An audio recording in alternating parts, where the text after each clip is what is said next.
皆さんこんにちは、ケイです。今日は、編み上がったこちらのニットティーと今編み始めているプルオーバーについてお話ししたいと思います。まずこちら、パターン名はフライデーティーと言いまして、デザイナーさんはプチニットさんのデザインになります。こちらのフライデーティーが完成しました。サイズは S サイズを編んでいます。私はそれほど、身長が高くないので、このサイズでぴったりだったと思います。着丈の調整は行ってないのですが、それだけ、指定通りの丈ではなく短く、編んでいます。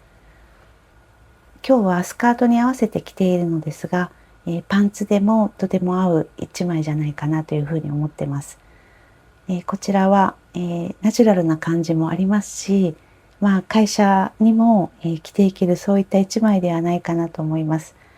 ウールが、毛糸の組成で入っていますので、とても暑い夏には、着れないと思うのですが、ちょうど朝晩の涼しさだったり、あと梅雨寒の時期には着れる一着ではないかなというふうに思って、これからもたくさん、着ていきたいというふうに思っています。こちらフライデーティーは、指定の糸ではなく、こちらの湯沢屋さんで、見つけたスーパーウォッシュスパニッシュメリのこのフォアソック、ソックヤンのお糸になるのですが、こちらで、ちょうど糸長やグラムが指定の糸ととても似ていたので、こちらを使用することにしました。組成はウールとあとナイロンが入ってます。やはりソックヤーンに適している糸ですので、メリノウールではあるのですが、それほどしっとりした、感じではなく、カサカサした、印象になりました。ただこちらの、毛糸はスワッチを編んだ時も思ったのですが、水通しした後は毛糸が水を含んでとても膨らんで柔らかさがとても増す糸だなというふうに思いました。実際に袖を通してみてとても着心地もいいですし、逆に肌にまとわりつくようなしっとり感ではなく少しカサッとした、編み時間になっています。チクチクすることは全くないので、とてもいい毛糸だなというふうに思いました。衣類にも使えることができてよかったなというふうに思ってます。で、こちらは、編み方の構造としては、まず襟の部分を先に編んで、で、後ろの肩の部分、少し高さをつけるためにジャーマンショートローを編んで、高さを作った後、前身頃のこちらをずっとラグラン状に編んでいきながら、袖をまず休めて、で、胴体の部分を身ごろを下まで編んでいき、で、裾を編んで、で、袖を編み始める、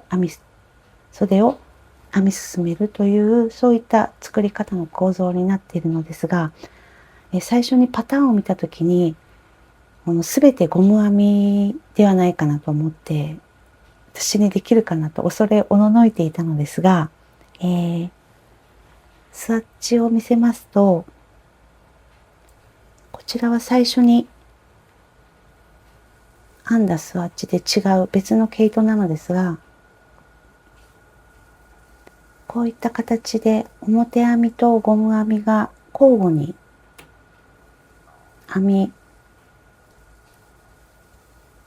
交互に編まれるそういった、編み方になってます。ブロークンリブステッチというふうにパターンでは、書いてありました。最初に表編み、で次にゴム編み、で次の段はまた表編み、ゴム編みを交互に繰り返していきます。で、私は、その交互に繰り返す編み方だったり、このボーダー柄の白と、紺の毛糸が交互に来る、そういった編み展開がとても自分の中でリズムよく進んで、すごく楽しく、思ってたよりも早く、編み進めることができたなというふうに思っています。とても楽しく編める、そういったパターンでした。で、一つ私は失敗をしてしまったのですが、このラグランを作っていくために後ろにもこの特徴的なこの斜めになるラグランが、後ろ身ごろにもあるのですが、そのためにパターンにマーカーをたくさんつけて、でそこに印も打ちながら、ラグランを間違えないように表編みと裏編み、表編みとゴム編みを交互に行っていくときに、やはり間違えてしまったようで、こちらの左側の、ラグランは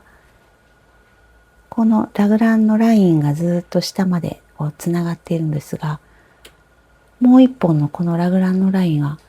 ここがつながっていません。で、あるのはこのなぜか後ろに、来てしまって、こちらのラグラインをうまく出さずに編んでいます。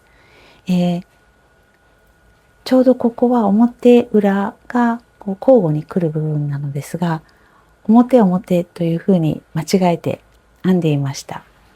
右側の脇下はきちっと、編めているので、このラグランのラインがきれいに下の部分まで出ることができてます。ここもそうです。2本がきれいに揃ってるんですが、左側は1本だけになりました。たくさん、プロジェクトにマーカーをつけて間違えないように、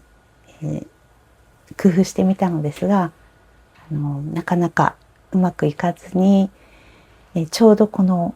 身ごろの中盤あたりまで来た時にこのラインがうまく出てないことに気がついたのですが、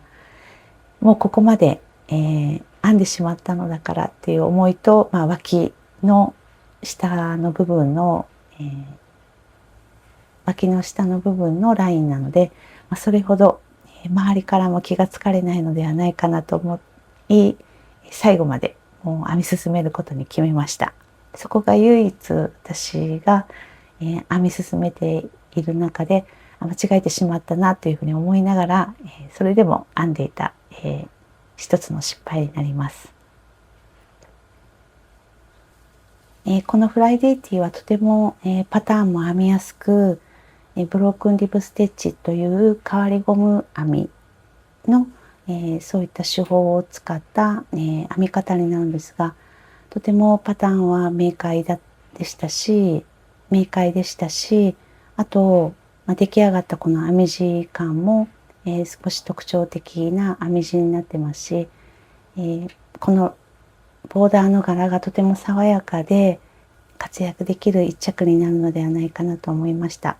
また糸もして糸ではなくソックヤーンで編んだのですが、素敵な一枚が出来上がったと思います。次は今編み始めたものについてお話ししたいと思います。こちらの野呂栄作さんの麻絹プルオーバーというプルオーバーを編み始めました。こちらの糸は、家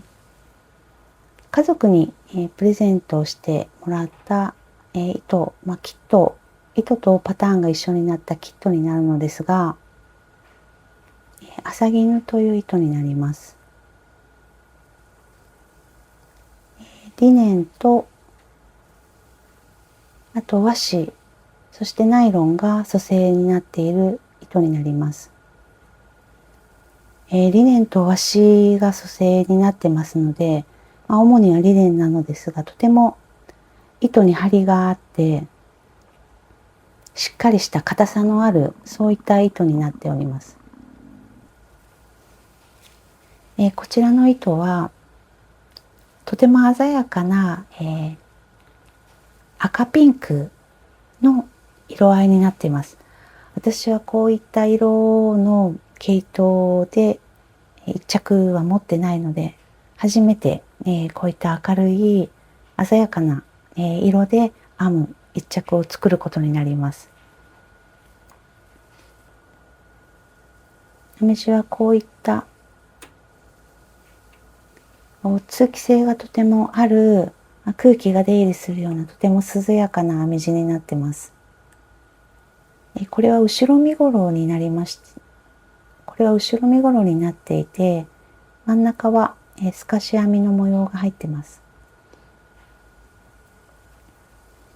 とても涼しい一着になるのではないかなと思ってとても期待しています。編むのが楽しみな一枚になりますが、こちらは、閉じはぎがあるそういった構造になってます。後ろ身ごろ前身ごろで袖を作ってで閉じていく剥いでいくっていうものに一着になってますので、それが私にとってとても久しぶりな編み方になるので、うまく頑張って閉じはぎをしたいなというふうに思っています。今日は完成したニットティーと新しく編み始めたプルオーバーのお話をさせていただきました。今日も最後まで見ていただいてありがとうございました。完成品について、また皆さんが今編んでいるものについてなどコメントいただけると嬉しいです。それではまた次の動画でお会いしましょう。